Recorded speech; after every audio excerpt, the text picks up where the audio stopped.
Every Body is a documentary about the blossoming intersex rights movement. Oh, this is good. To each their testosterone.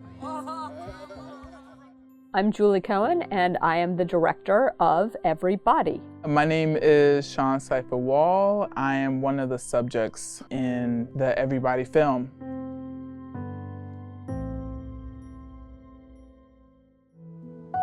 I think for me growing up, I felt like a little boy. When I was younger, they had this plan for my life that I did not get to participate in. Society generally considers that XY chromosomes means you're a man and XX means you're a woman. Although I was born with XY chromosomes, I was also born with a vagina, and so they assigned me female at birth because they usually go based on the parts that you're born with. It was literally like, you have a child that we feel is abnormal, and this is how we can make your child normal. I was subjected to the gonadectomy, which was the removal of my testes. They wanted to do surgery to create a vagina so that I would one day have a husband and have penetrative sex with a husband and adopt children. That's something that is sort of prescribed for people who are assigned female who have my particular variation, which is androgen insensitivity syndrome. The feeling of hearing this story told was pretty much, holy crap, that's a crazy story. How had I not heard about that before? We're not a thing, we're not an oddity, we're not freaks. It's just, we are sort of natural variations in sort of like human anatomy and complexity, right? A group of people who are not as rare as one might think, and yet for a variety of reasons have been encouraged and even sometimes forced to keep silent about their own conditions. I would have to take these pills or use like dilators, and I was like 11 or 12. So the idea of breaking through that silence feels empowering and also feels like the kind of thing that documentary film is quite well suited to do. There's a culture of shame and stigma and silence that surround intersex people. It's not just the surgeries themselves, but it's the voyeurism by doctors. This person becomes like a specimen. It's that misunderstanding of what it means to be intersex that has caused so much damage, and which has understandably made a lot of people want to be secretive about this part of their identity.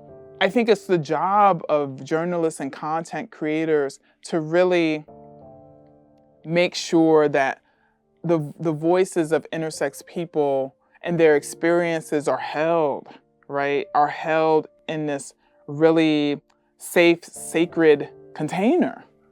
And I think my goal as a filmmaker was really just to amplify that activity. I don't in any way think this film is like the definitive answer to all questions about intersex people or intersex rights. It is a complicated, multifaceted issue that involves 35 to 40 different medical conditions.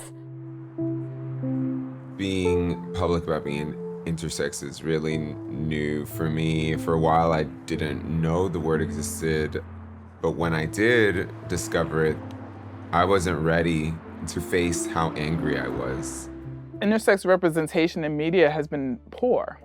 We have to really think of the ways that we have internalized these beliefs about our bodies, right? About the way we are in the world, our worth, our value.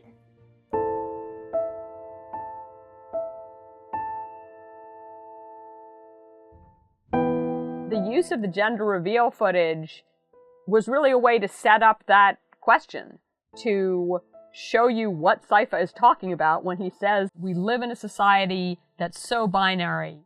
And as an intersex person, where do I fit in? Where do I belong? To me, that's like the question that really motivates the whole film that follows. It's kind of easier to be categorizing our fellow humans and not really looking through the whole depth and nuance of everything they are, but just thinking of them in these, very tightly constrained categories. An ugly side of that, an ugly truth of that, is that often the reason we're categorizing people is so that we can put people that are in a different box than ours down. And I think colonization has really informed how we think about gender. And we live with that legacy, right? It's not to say that indigenous people, wherever they were in this world, didn't have their own ideas of gender and sexuality, because they did. But from what I've read and from what I understand, it was more expansive, because I think the answers that we need to move forward are in the past, and I think it requires a level of unlearning. I think for me, my activism is so important because I get to voice what people before me could not. My uncles, who had the same variation, they grew up in the Jim Crow South. Their lives were marked by racial terror. And they were told to keep this a secret, and they were told not to tell anyone, not even their own wives, right?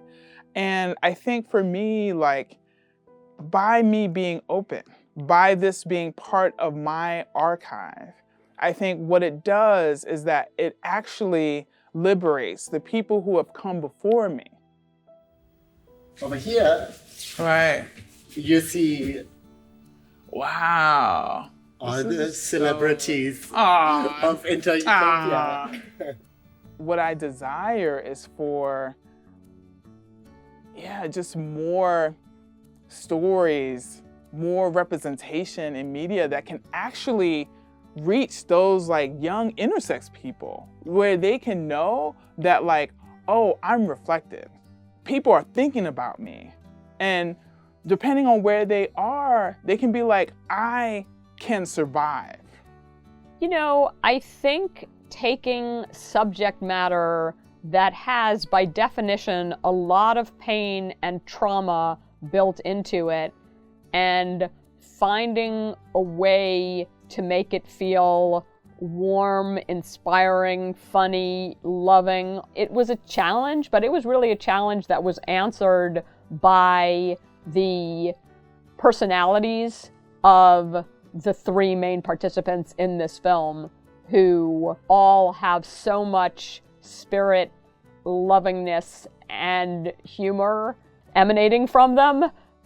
I wouldn't peg everybody as a feel-good film, but I think it is a film that needs to be watched because it really gives life to people who have been erased, which I think is profound.